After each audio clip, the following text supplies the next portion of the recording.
I'd just like to let everybody know before we start the podcast, there may be the odd swear word during Fighting on the Inside. Also, some of the subjects that we cover, especially those surrounding mental health, some people may be affected by these conversations.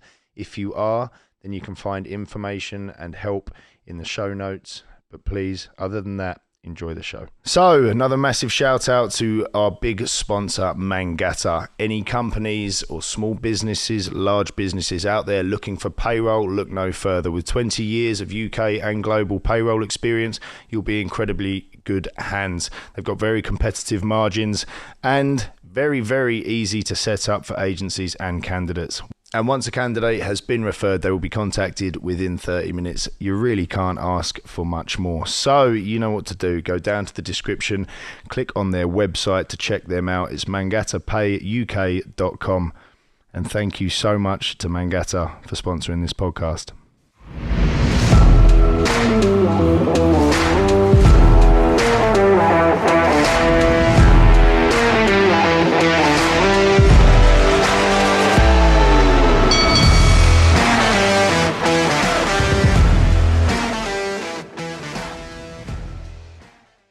Hello everybody and welcome to another episode of Fighting on the Inside. As always, I want to say thank you to our sponsors, Mangata, Hydrate, real power of one.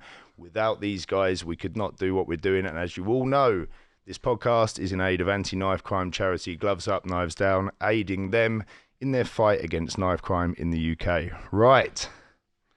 I've got to say, I'm nervous and excited for this one because we have an absolute legend in the building. We have Mr. Levi Roots. I mean, listen, I watched the episode on Dragon's Den when you went on there, so I know you massively from Reggae Sauce, Levi.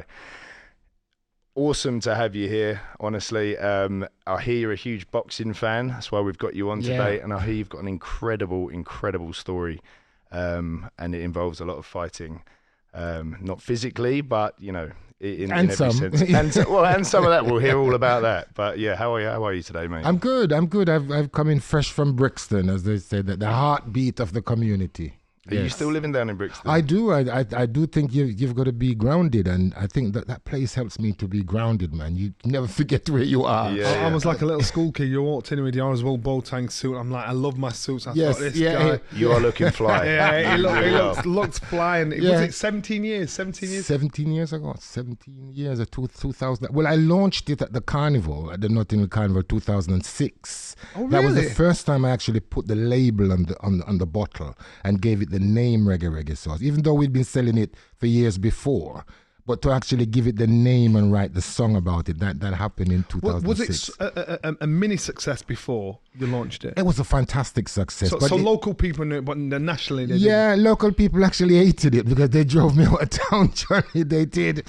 When we first did the sauce, we thought, great, I live in a Caribbean community of Brixton. We thought, fantastic, we're doing a Caribbean product. Great, they're going to love us. We thought the market belonged to us. We did our first batch. I remember spending everything that we had as a family to do that first batch of sauce, and went out to the local in Brixton and Peckham and places where Caribbean is, and everybody tell me, say, Levi Roots, go away with your sauce. So you're selling a sauce, sell us your music, don't sell us your bloody sauce, because we all make our sauces at home. Mm-hmm. Some people are saying that they can even bloody make a better sauce than I was. So it was a massive kick in the teeth for me. That was coming from my own, yes, and from your own community as well. Was saying that, but really they were saying that you need to perhaps go out and find your own market. And that's when I remember going to and saying to my mom that I'm not going anywhere that doesn't have Shire at the name at the end of it. Because I thought no black man with no guitar is not in them places in the Shires. So for all year, Johnny, we went into the Shires with it. Wherever there was a nice, lovely country fete in some nice country village in North Yorkshire and Steeton up and Stilton and these lovely places, I would turn up with my guitar and the sauce, and that's where the real success for Reggae Sauce started. Was this all pre-Dragons then? Was this when you went around with your guitar sort of self-promoting this? Absolutely, because I learned the lesson that you don't have a right for a market. You maybe have to go out and find your way in life. And it's going out into the Shires and doing that 1 year of really even suffering some massive knockback in the Shires as well, because those people perhaps hadn't seen a character like myself in these sort of places. And but it was learning from it and realizing that they weren't just buying the product. They were buying Levi Roots as well. So now Levi Roots is a household name here in the UK. Is a household name, before Dragon's Den, were you like a mini celebrity in your area? In London, yes, through music. Yeah. And that's why they were saying to me when I first did the source, sell us your music, because we know you for that. You know, I was a Mobo nominated artist. My album Free Your Mind was a massive hit back in the day. I was a member of the great Sir Coxsone Outer National Sound System, which, as we know, sound system is a massive part of music culture. And that's where my name was big. So people were a bit shocked when they see all of a sudden I was, instead of singing roots and culture music, I was saying, put some music in my food for me, give me some reggae song. And they thought, oh, come on, Levi. You know, which one's your passion? Which one's your passion? Which one? Because we'll yeah. Well, I'm always asked that. I think, you know, would I take the bottle of sauce or my guitar and that journey that you go on? But I think the music is the inspiration. Without the guitar and me going on Dragon's Den as the performer, I think I wouldn't be here right now. So I do think that the music is perhaps, you know, where my heartbeat really is. Right, guys, another massive shout out to one of our sponsors. Now, I know if you're a boxing fan, you have definitely seen Wow Hydrate knocking around.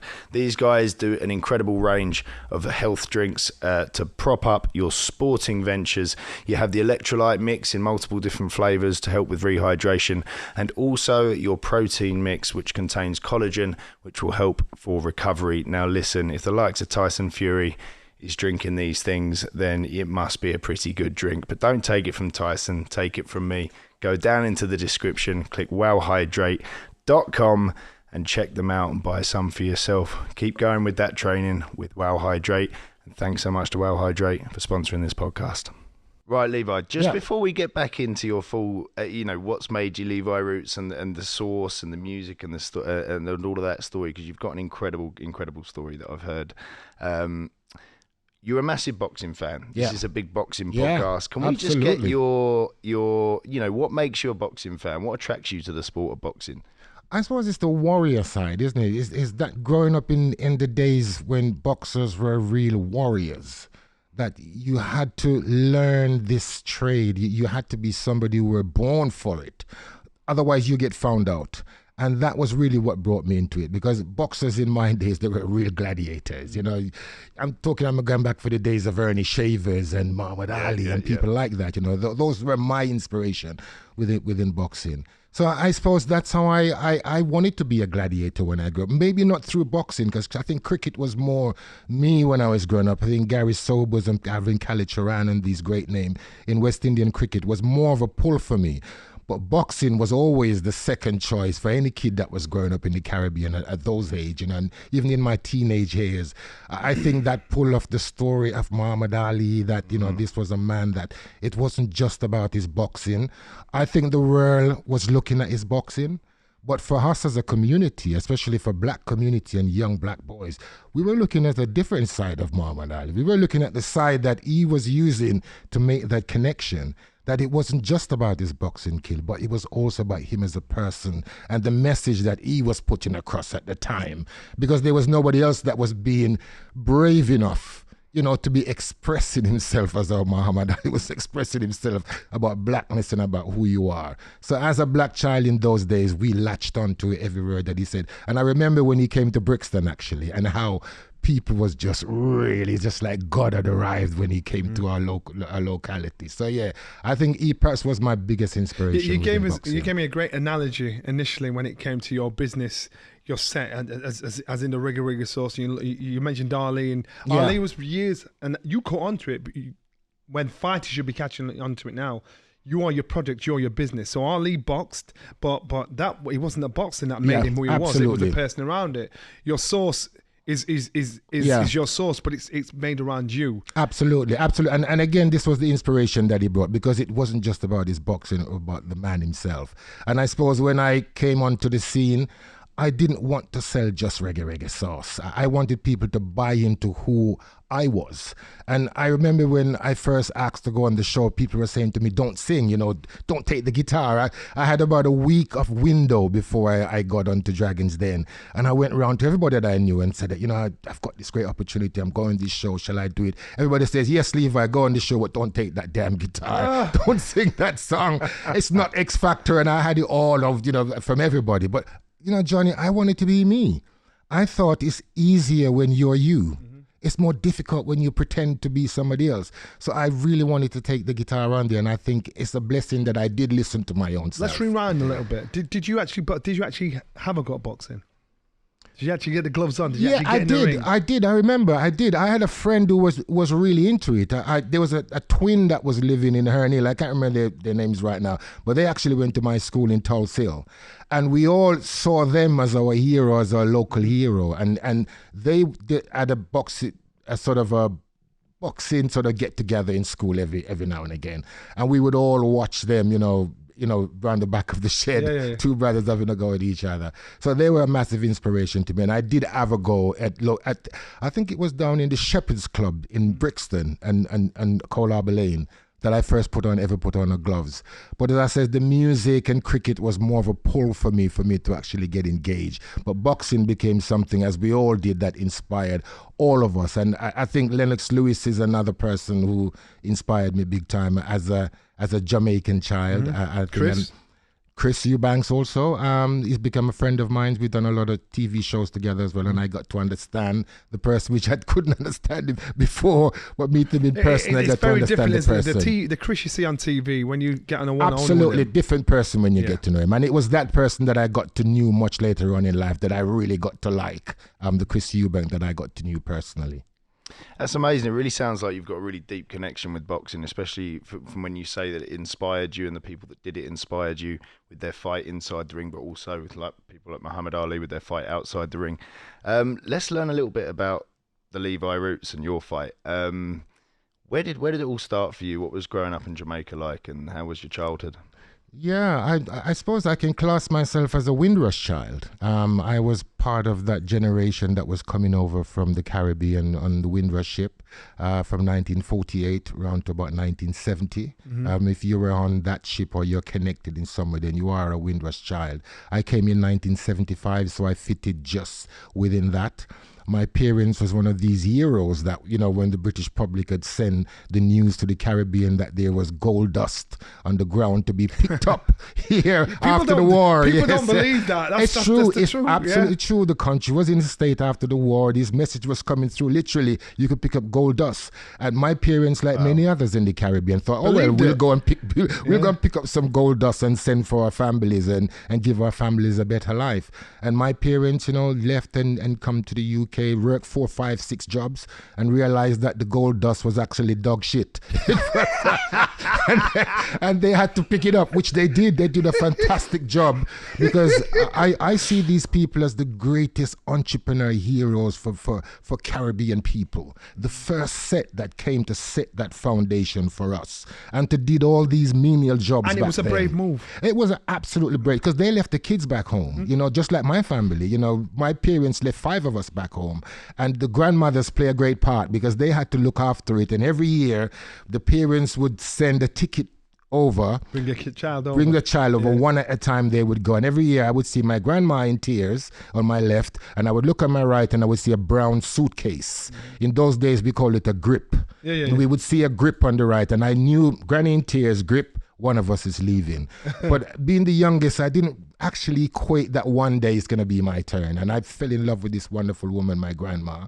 Didn't know mom and dad because they left when I was about 4 or 5. Wow. So really, my grandma was everything, and she was teaching me about food and stuff. Yeah. And culturally, that is how it was. That's how my parents were. Yeah. You probably loved your grandparents. They were heroes. They were mom and dad and the cat and the dog and everything in one. She was teaching me about food and about cooking. She wasn't particularly educated herself, my granny, but she was a fantastic cook. She could make these great sauces and these relishes, and that's how she educated me.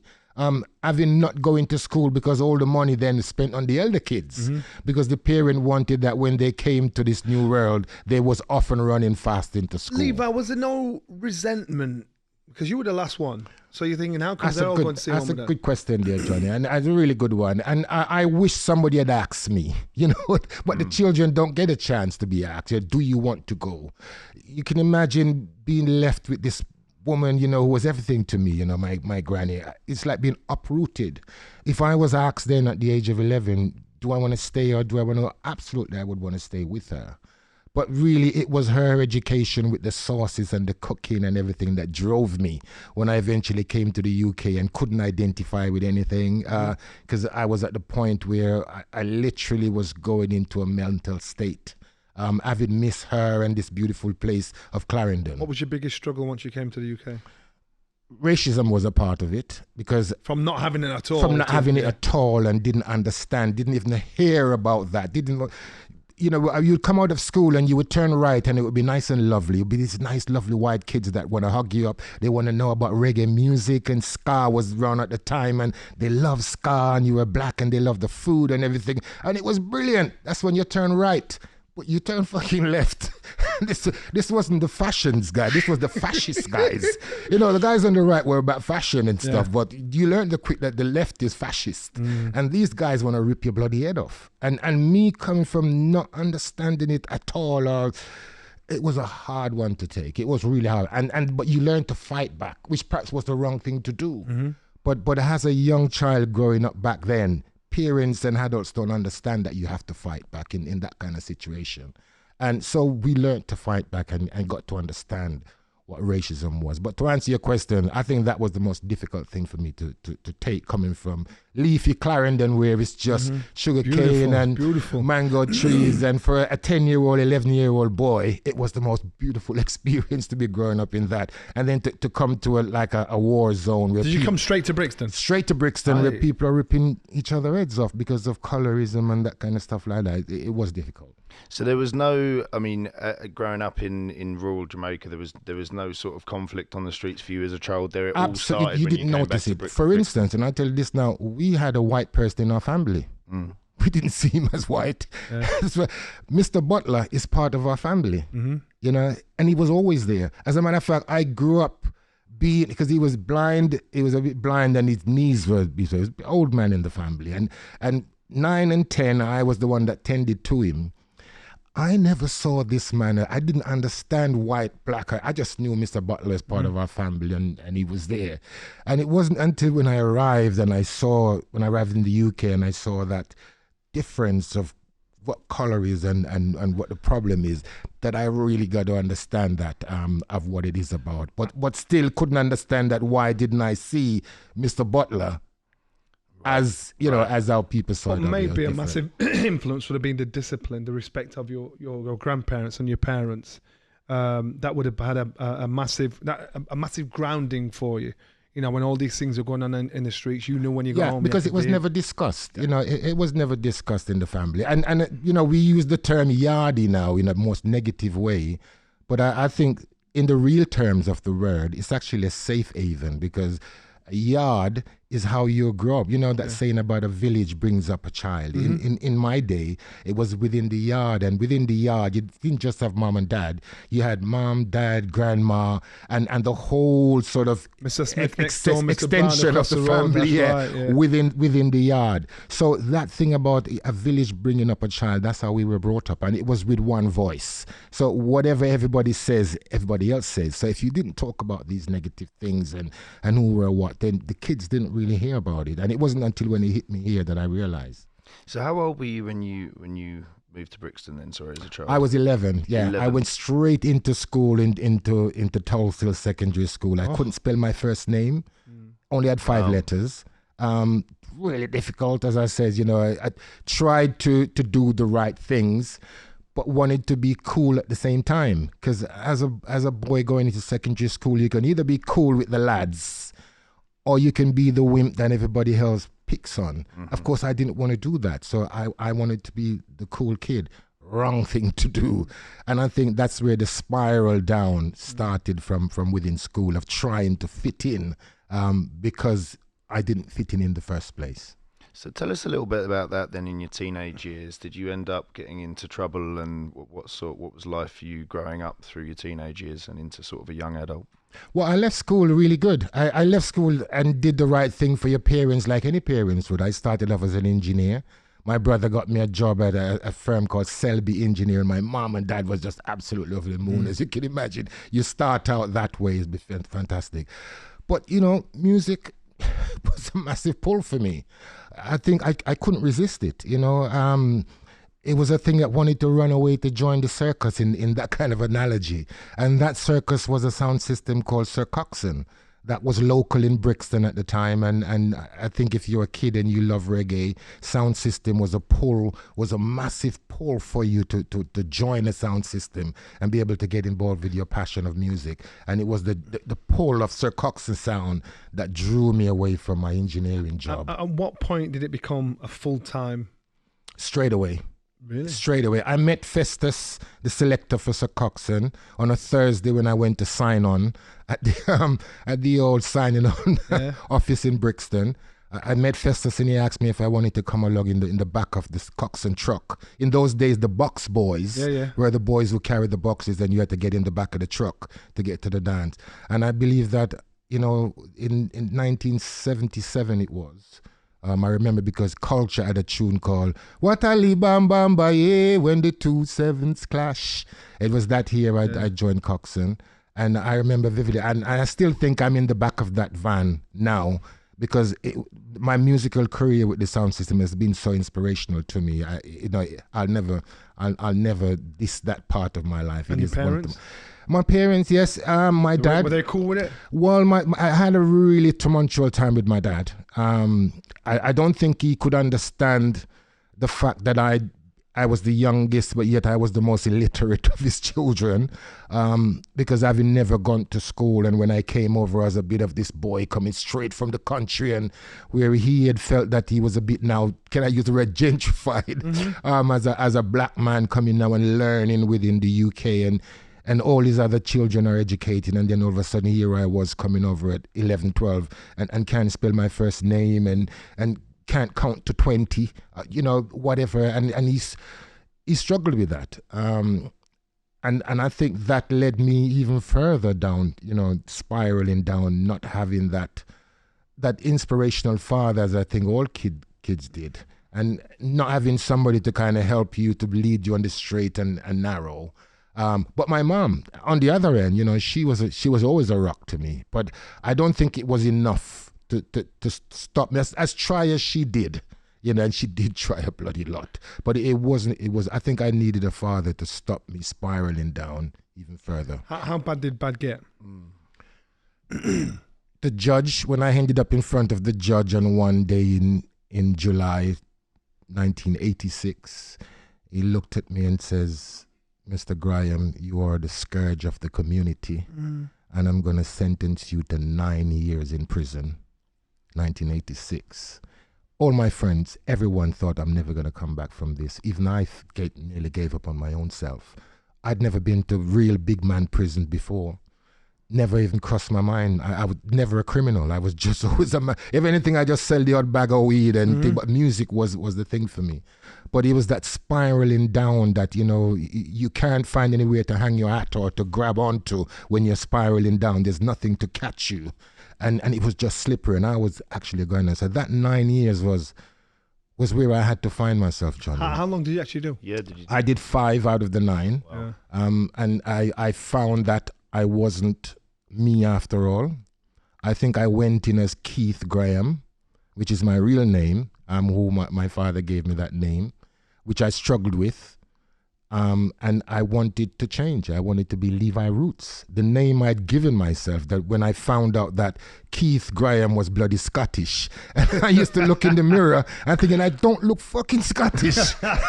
Something's happening here. Why have I got this name? And wanted to change it. I wanted to go on stage to be called, ladies and gentlemen, introducing, not Keith, but introducing Levi Roots. And that's where I found myself. So when I got my sentence, I realized that this has given me the time to become the true me, the person who I really feel and want to be. And I used that 5 years to make that, not change, I like to call it a metamorphosis. So you did the time didn't do you. Absolutely. And you have to make that change yourself and make decisions. And the first one really is to be honest with yourself. Is to strip yourself bare and to hover above yourself and look at yourself, but look at your mistakes. But don't reject your mistakes. That's important. What I did was brought my mistakes on board and rebranded them as feedback. So when I was coming out now, I look back and everything that I did wrong and thought that, you know what, I now know where to go wrong. I'm not going to go looking for the money. I'm going looking for how to use the money so that when I'm so lucky to get the fucking money, I'll be able to know how to make that thing. And that's how I came out. And I haven't looked back since then. See, you talk about completely changing yourself. You talk about rebranding. Tell me about Levi Roots. Why that name? What does it mean? Yeah. Well, when I was searching for myself, then I says, trying to find who you are and why my dad gave me this name and all that kind of stuff. Rastafari was a massive thing in those days. Bob Marley was a hero to all of us, and because he was singing not what everybody else was singing. They were singing about I love you, you love me, my girlfriend, this and that. But Bob Marley was coming about culture, about roots and culture. And it was through that roots music that I realized that I'm not Scottish after all, that I'm African. And you get, because Black History Month and that kind of stuff wasn't around at the time.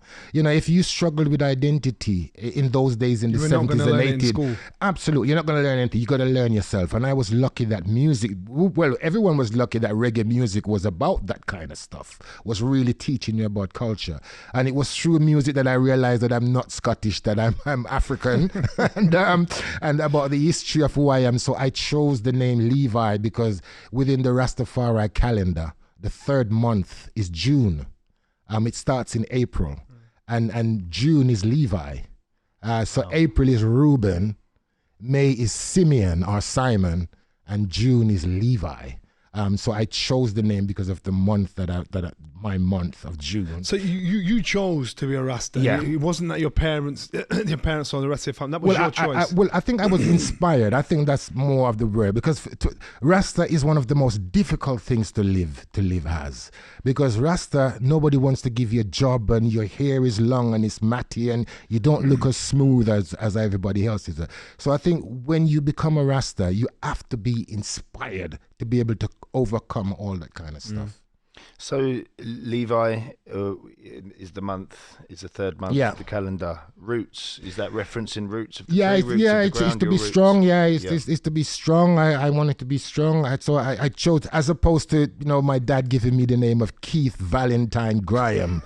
Keith Graham, a Scottish warlord, and Valentinius, the god of love. And I think that don't sound like me at all. So I just wanted to find me through a faith. And that's what Rastafari is about. It's a way of life. It's not a religion. I mean, a lot of people get it confusing. But it's how you live. And I wanted to live with my name and be comfortable with who I am when you call the name Levi Roots. When I turn around, I feel that it was me. Somebody called Keith, and I'm thinking, it's a Scottish guy they call him. There's nothing wrong with Scottish guys who listening. I love old Keith, but not as me. You've now reinvented yourself as Levi Roots. Was it still predominantly music coming out of that stint in prison? And did I hear that you auditioned for UB40 as well? Was that? Yeah. You're joking. Really? It's part of the story. Just before my sentence, we had a band called Matic 16, and we recorded an album, Free Your Mind, nominated for a Mobo Awards and everything, and we were really coming strong in Brixton as a Brixton band. And we were performing one time in Brixton Town Hall, and Earl Faulkner, the bass player for UB40, was in the audience, and he came backstage and says, guys, we're forming the band UB40. Come and have a listen down Birmingham. So all three of us in the band, Patrick and Buttons and myself, two brothers that plays own section. So great. And just as we about the following couple of weeks to go down for this most changing things in life, bang, that's when I got in trouble. And I spent the next years in prison. So this was that first stint. Yeah. This was, oh wow. And every year a plane that went overhead while I was serving my time, I imagine Patrick and Buttons, my old two friends, or with UB40, traveling with Sharon Stone, all that kind of stuff. And I spent the time, and they joined UB40. So they are the two on guys that you see within the band. That was my band, Matic, and that was, that was the dream for me to go to that audition. That's either going to inspire you or break you. Well, as I said, no things is mistakes, it's feedback.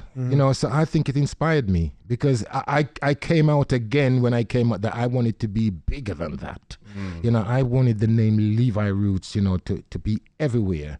And I had a plan to do that because I had the sauce, I had my grandma's knowledge of cooking, and I came out and thought that I'm going to merge these two things which I'm most passionate about, music and food. I'm going to put them together as opposed to choosing one, which music was always the number one thing for me. I thought I was going to make it on top of the pops and did the big thing. It never happened. So I thought instead of putting down that dream, it's just merge plan A and plan B together. And that's when the magic starts to happen. I mean, it takes an unbelievable amount of resilience to go through that and come out with a plan like you have. And I guess let's get into that then. So you come out of prison, you have this source that you want to create, and did you already have the plan from in there? Yeah, inside. You've been figuring all of that out. Yep. How did you go about it? Take us through that. What did Levi do? Yeah, well, the first thing, as I said, is to find the market. And as I was itching a bit earlier on, I thought it would have been a nice, easy thing for me because it's a Caribbean sauce. And I thought, great, everyone's going to love it. Spend all my cash in getting that first batch going. But when it bombed, for me, it was now about knowing that it wasn't a bad product because I was doing it at the Carnival for many years. And people loved it then. But Carnival was only once a year. But I judged the fact that people were buying it, but it wasn't Caribbean people that were buying the sauce at the Carnival. Because as you know, Notting Hill Carnival is not just about Caribbean people, it's people from around the world. And that's what I was getting at my stall. And I had named the stall the Levi Roots Restaurant. And again, that made me know that branding had something really special to do with things. So giving the sauce the name Reggae sauce, for me, that was the key moment because it linked in the music and the food together and finding the market, the mainstream market. So there I was in the Shires singing the sauce song to a lot of crowd, and there was a lady in the crowd and she waited until we finished and everything. She came over and she says, well, Levi, it's great. Love the sauce, love the song. I'm from a TV program called Dragon's Den. Would you like to be on the show? And she took out a business card and gave it to me. And I'm just like looking at the business card and thinking, what the fuck is this Dragon's Den? Never saw the show. Never heard of it. I thought it was, I'm a celebrity, get me out of here. And I'm thinking, damn, there's no way they're going to get me to be chewing on kangaroo testicles and things. So I'm giving the lady back the business card and telling her, sorry, as a Rastaman, I just can't, do this type of things, and giving her back the card. And she says, no, Levi, do take the card, and if somebody does tell you about Dragons then do give us a call. And I took the business card and I went home. And it's with my kids when I got home that day. My kids normally, they put these cards that you collect through these seminars and stuff. And my daughter saw this BBC card and she was, my old 7 kids jumping up and down, that Dragons Den, because they watch it. And so I was like, what the hell is this Dragons Den? And they said to me, but whatever you do, Dad, don't take that bloody guitar on the show. Right. It seems like everybody was fearing of this guitar of the song and stuff, but I wanted to do it. I remember that episode really well. Between that card being handed to you then and you walking out there with your guitar ready to perform your reggae sauce song to the Dragons, what was the time frame between those two things? Well, the event that I saw the lady was in August, and by December I was invited into the BBC to do a screen test because I had told them that I wanted to sing this song and nobody had ever sang on the show before. So they were a little bit funny, but I don't think everybody had ever done a screen test for Dragon's Den. Yeah. So they invited me and I had to go in and sing the song so they could dissect the lyrics to see that there's no profanities or anything like that within the lyrics. So that was in December. And by the end of December, January, I was in the show recording. But getting to Dragon's Den was another scenario because I couldn't even afford to get to the Dragon's Den. The morning going to the show, we looked through our tins because again, we spend everything to make a batch to do the Dragon's Den. couldn't afford the taxi fare to get there. I rang the taxi rank that morning to ask him how much it was to take me from Brixton to London Bridge, where it's been filmed. And they said about 15 quid. And me and the kids looked through our tins and everything, and we found about 12 quid. And I couldn't take the bus because I had the guitar and the sauces and everything. So we thought, damn, I'm going to phone that fucking taxi and skank the taxi. As we call it. Do run out the taxi. Well, guitar. yeah, absolutely. So I called the taxi, got in it, and I had to give him a full story when I got to the day, with my guitar and stuff. And he let me off. He took the 12 quid. And I went in and didn't know how I was going to get home, Johnny.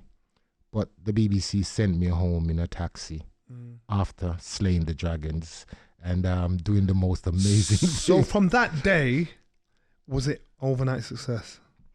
Within 3 weeks, I had a call back from Justin King. He was the chief of Sainsbury's who did the deal with us. That we signed 6 months exclusive to Sainsbury's when we first came out the den. And So he saw you through the show? he saw through the show. Peter gave him a call, as your mentor should do. He's got a nice fat red book. He makes a few calls. He called Justin, says, Justin, did you see Dragons Den? I want to bring Levi to come and see you. I had left the kids at home at that time. We were doing 67 bottles every time we did a batch in a Dutch pot that my mom had given me. 67 bottles only. So we're seeing Justin, and Peter and I have a chat with him, and I'm like really worried, thinking that I've only left doing 65 bottles at home. I'm saying to Peter, be careful of the numbers that he's ordered. Because I'm thinking that, please God, don't let him order anything over 67 bloody bottles, because we're going to be in trouble. Justin's come out and said that, Levi, could you please deliver 350,000 bottles of sauce? That was your first order? The very first order. 750,000 bottles of sauce from Sainsbury's. 6 months exclusive. The next call that I had from Sainsbury's 3 or 4 weeks after, was that Reggae sauce is outselling Heinz tomato ketchup. Let's just back up a bit. I know, I nearly fell off my chair. Let's back up a bit. So you're bottling 65, 67 bottles. 67 so how bottles. did you manage to bottle? Well, good question, really good question. It's called licensing. Because at first we thought that, well, like I was saying, I was a bit worried. How are we going to produce the amount that we think that the public will demand? Because we were just gauging that the public are gonna like me when the show actually comes out. But yeah, nobody could fathom how it was. So for us, it's not to build a factory, which is what I first went into the den. The idea to do is open to get the finance so I could build a factory with my family and do a real family organically thing and start small and build as it comes. But I think the demand from the public sort of put that dream to one side, that you have to get this product out there now. And the only way we could do that is through licensing.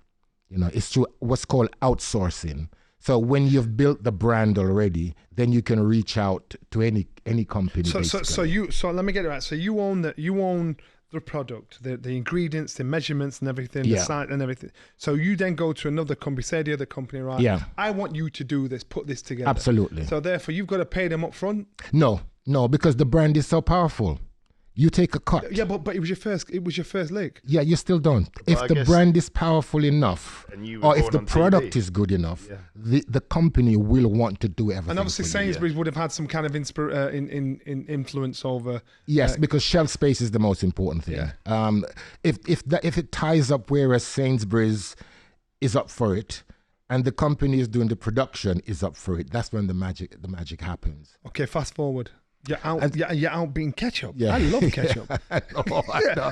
Daddy sauce, HP sauce. And you can imagine, I just thought to myself when the news came, are you allowed to do that? Are you allowed to be a black Rastaman from Brixton and having the sauce outselling the number one sauce? But you can. Because business doesn't belong to anybody. Anyone can do it. And that's what it proves to me at that point. It's a great story. Is this nationwide, or did you hit London first and then boom, all over? Right across Sainsbury's stores. It was exclusive to Sainsbury's for that first 6 months. And then once that 6 months were done, the machine even started to get bigger, because then we rolled out to Tesco's and to everyone else. And I'm so proud wherever. I mean, I've got this bracelet here to remind me here. I'm showing you this bracelet. I brought this bracelet in a place called the Sound of Mull, which is like the Mall of Kintyre where you know, Paul McCartney's singing. We're one of the most remotest places in Scotland. I've gone there to do a bit of filming. And there was a shop selling my sauce. And that said to me that, you know, if you can reggae sauce can reach into those places, then I've got to feel proud of it. So it's been a massive journey for me. And I can't thank the public enough for, you know, for supporting the brand in the way that they Can have. I ask you, what was the first thing you treated yourself to? That's easy. Not your family. Not your family. No, You. yeah, it was Oswald Botang. I went into my favorite Is it store. that? That's when you started with the Oswald I voting? started with the Oswald because again, I knew what was happening to me at the time, because again, sometimes when you hover above yourself because of the community, when you're doing things for the community, you know how they feel. And I knew this wasn't just for me, Johnny. You know, this was for the community. So at this time, you've got 7 kids. And the business all of them taking off. Yeah. The music is there, but it's not. Yeah. It's just letting you tick over and live. And now this blows up. And now this blows up. Yeah. And I go in and I invest in my first Oswald Botang suit, because like I was saying, I think it was important that I think that this wasn't just for me. This is for the community. This is for the first time. I mean, when I was on the Den, like, it only took me back to the days of Rudolph Walker and Love Thy Neighbor and all this thing, like that, when they're so rare to see a black man doing something different on telly. Back then it was about comedy, but where I was concerned, it was the first time somebody was doing something other than kicking a ball or running fast. And yet everybody was ringing around saying, watch the TV, Levi's on TV, and it looked like he's going to lose. Where you've got to look at the BBC and say the BBC took a risk. They took a risk, and they actually, yeah, you know. So you got to give them respect for that one. No, absolutely, and I've had a fantastic time. You know, it really has been, and again, but I think the most important thing is the relationship between Peter Jones and myself. I hasten to add that that's been the key within the cog, because when he invested, it was the magic moment. Because if it was any other investor that stayed with me, I think this would have become a cropper. It would have been one of those that, yes, it's sold in Sainsbury's and everything, but it's not a product that's going to last 16, 17 years selling at the top of Caribbean food. I think that's really down to the partners that you have. And I've got to say that Peter, that relationship that we've managed to, a weird relationship of a 6'7" tall ex-tennis player billionaire and a Rasta man with 3 foot long dreadlocks from Brixton. That's the picture that you've got to say of us. It's not one that you would imagine, but it has become a beautiful relationship. Who was your team? Because I'm thinking you've got lawyers, merchandisers, you've got. Who is your team? So the stories you're telling me, I'm thinking, who's giving you the ideas? Yeah, Lord of mercy, John. You know, I only employ one person. One, my PA. One. Wow. I have a lawyer, yes, Taja Picton Howell, which has been great, you know, been fantastic. But the company that we've had over 50 products on the brand, anything from a all range down of to you. sauces. The book stops with you. Absolutely. Everything we've written. I've written 9 books, you know, run my TV show, Caribbean Food Made Easy. All down to you again. Absolutely. The brand is Levi Roots, and hence we don't have to have many people working for us. I just have Maria, my PA, who does my diary, and the rest is organic. Wow. Can I? Yeah. Hello, everyone. So, for those of you that may have noticed how good myself and Johnny have been looking throughout this podcast, that's because we are donning Real. Now, they produce high-performance sportswear inspired by boxers. Boxing is as much mental as it is physical. And Real believe that it's a combination of physical and mental strength. That is where your performance potential lies. Unify body and mind to realize the power of one. Real fights for enhanced mental well-being. So whether you're a seasoned boxer or new to the sport, Real will empower you to test your limits. You can find them on Facebook and Instagram at Real Power of One, and you can find their store and their newsletter over on realpowerofone.com. And take it from me, this genuinely is some of the most comfortable and high quality sportswear that I have ever worn. So it's realpowerofone.com for sportswear inspired by boxers. And thank you so much to Real for sponsoring this podcast. Can I ask, because I mean it's an absolutely fascinating story. I mean, taking young you living back in rural Jamaica, ended up living with your grandma when your parents left, and then coming over to London, to Brixton, a fish out of water, so to speak, dealing with all the racism, and then going into having the turbulent relationship with your dad, and then going into the prison, missing out on the music, But you mentioned that your grandmother taught you to cook. So you had your love of your grandmother and cooking, and you also had music. And then it all comes full circle where you create this brand that's based around music and food.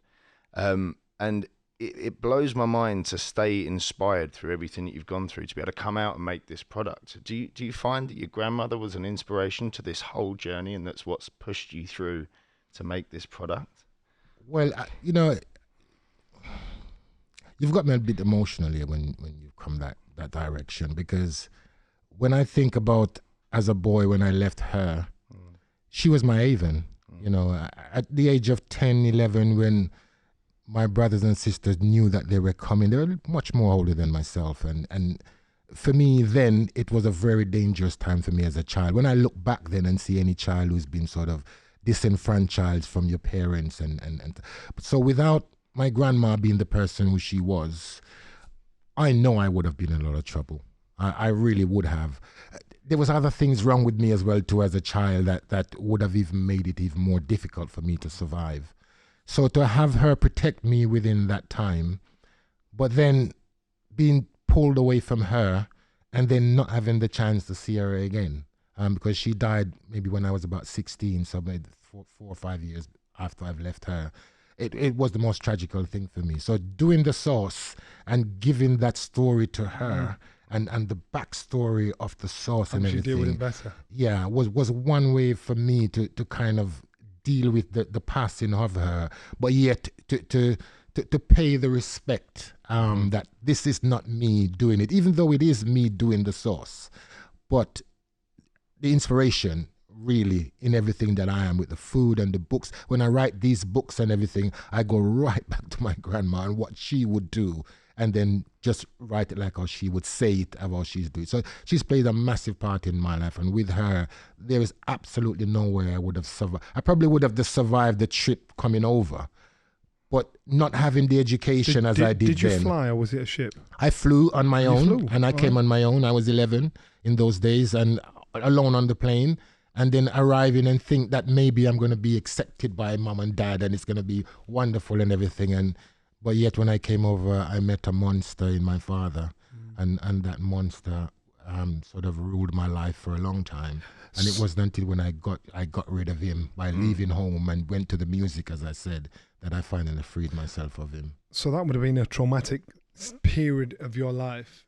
So you talking to young kids now, around that age, because everybody struggles, everybody is different. What advice would you possibly give them? Because you've got to find some kind of inner strength to get from there to here. In between is the hard bit. Yeah, absolutely. Well, Johnny, I've always said that Peter Jones never taught me to be an entrepreneur overnight. If you can remember, as I said, the sauce was outselling Einstein to catch up within weeks of me being in Dragon's Den, and then having to handle the fame and everything that came like whoosh in front of me within a matter of months, and being able to deal with that. So I've always said that I was always me. Like many young kids now within my local area of Brixton, you are capable, but you need somebody to come in there to open their red book, make a few calls for you, or point you in the right direction. They don't have to teach you anything at all. You have a natural skill within yourself. I think my natural skill was always there.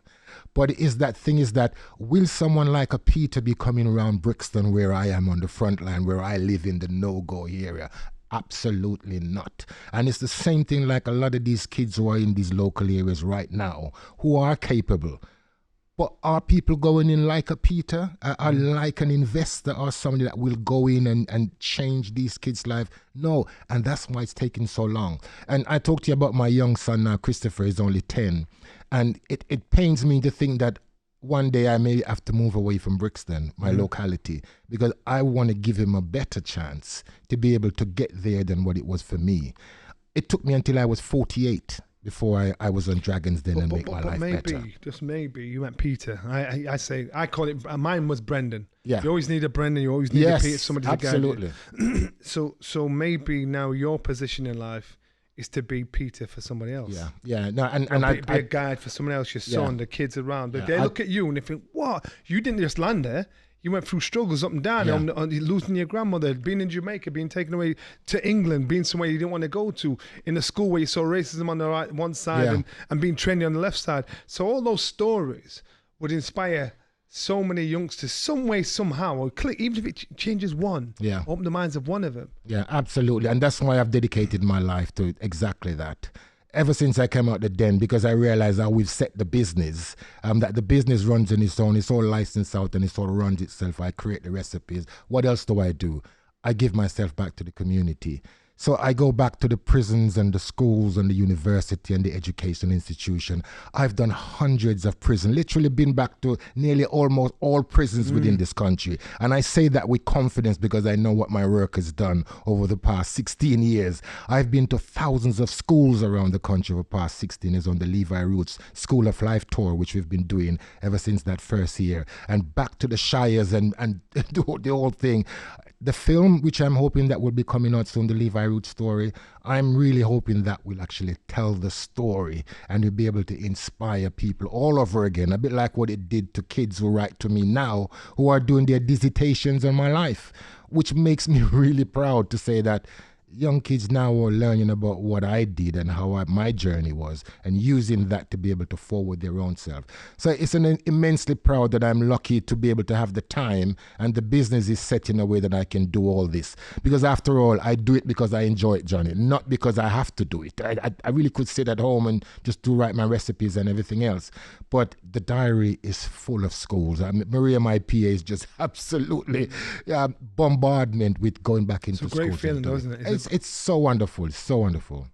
Can we talk about the film then? Because it's written by a good friend of mine, Nick Moorcroft, right? He's writing the film. I mean, listening to everything about your story, I can understand why that has to be a movie. And there's something really powerful about being able to immortalise that into something that's going to be there forever. Once that's been created and put into film, that's going to be able to be watched by anybody for a long, long time. And you've got a hell of a story there. How does it feel for you to be creating something that you're going to sit and watch back and know that it's the story of your life and know that it's going to help people? It's the most amazing feeling. It really is. And again, I'm always surprised by fabulous things that's happened to me, you know. Always. It still doesn't sink in. It doesn't seem like an everyday thing. And imagine someone saying they're making a movie about your bloody life. It's just fantastic, isn't it? Yeah. So, I'm smiling every day. I smiled this morning when I had a call from Nick and telling me how, close we are to start filming pretty soon. And I think the greatest reward for me with the movie would be able to tell the story all over again so that I can still give that message that if Levi Roots can do it, then surely that a lot of people have more of a chance who believe that the cards are against them, who believe that they're disenfranchised and nobody's going to come around. But perhaps you need to go out and look for it. It's a bit like what I did. So it's a great opportunity. Who would you have play you? Well, there's been a few names being called so far, Johnny. We're allowed to go here. I think I've been sent about 15 names. Oh, you've got a choice. I've got choice, which I'm looking at now. And this couple, I mentioned a few because they're my brethren, and I would love to see them get the part. But I'm not sure if they will get. But we're talking to Ashley Walters. We're looking at Ashley Walters and Kano from Top Boy. They're two good names. Wow. I can mention that we are looking at. Because I saw Ashley a couple of years ago, and I said to him that I'm doing the movie. And the time I had my restaurant in Battersea, because he's a Battersea boy, so solid crew and all that kind of stuff. So it would be nice to tie in if we get him to play a part or something. But he would have to probably have a nice dreadlocks or something there. Nice, that is good. Yeah. Well, listen, that's an absolutely unbelievable story, and I'm so glad you've come on here and told us that, because like I said, this podcast is all about fighting on the inside. Is that fight within that fight that's not just physical fighting and boxing, but learning from people that have gone through fights and struggles and come out the other end, and all the lessons that we can learn in between. And I think your story encapsulates everything we're trying to get across so bloody well. Do you not think? Can I just ask one more question? Yeah. How often do you go back home? Not back home, because this is home now. How often do you go back to Jamaica? I'm so lucky. It's been a brilliant time for me. 3-4 times a year. Because I write when I'm writing, I like to go back and they write believe there. the success of the source over there? They have, because the other day I was walking through, and it's in the script actually. I told Nick, and he used to laugh so much that I had it in the script. I was driving to Clarendon, going back to where I'm from, and there's a toll road that you have to go through on the Clarendon Highway. And the people who work in toll roads are just normal Joe Blogs who don't really know it. They probably don't have TVs. So I've driven up to the toll road, and I've looked up and handed the money to the lady that was in there, and she's looked down at me in the car and says, "Hold on a minute there. Are you the pepper man from England?" And that's when I knew that I arrived, because if someone can in a toll booth and recognize you as the pepper man from England in Jamaica, then you know you've arrived in Jamaica. Because normally, whatever you do fantastic, from you leave Jamaica, them not see you as a Jamaican. You're a foreigner. Right. So for me, it's just brilliant that they've accepted, because you have to be a success. If you do go away and you become a success, and then you bring it back to the people. Because I had a store in Jamaica for about 5 years in Devon House. So I brought back my success to Jamaica, paying Jamaican tax and employing Jamaican people. And I thought that was the reasons why they recognize me now as one as they. So saying that, "Are you the pepperman from England?" is perhaps one of the best things that I ever had from an unknown person in Jamaica. That's unbelievable. Well, actually, do you know what? This is a boxing podcast, and I have to, just before we close out, Levi. Yeah. Let's say, who's your favourite heavyweight at the moment? Yes. And who's your pound for pound number one? Pound for pound number one, I start from there, has to be Joe Louis.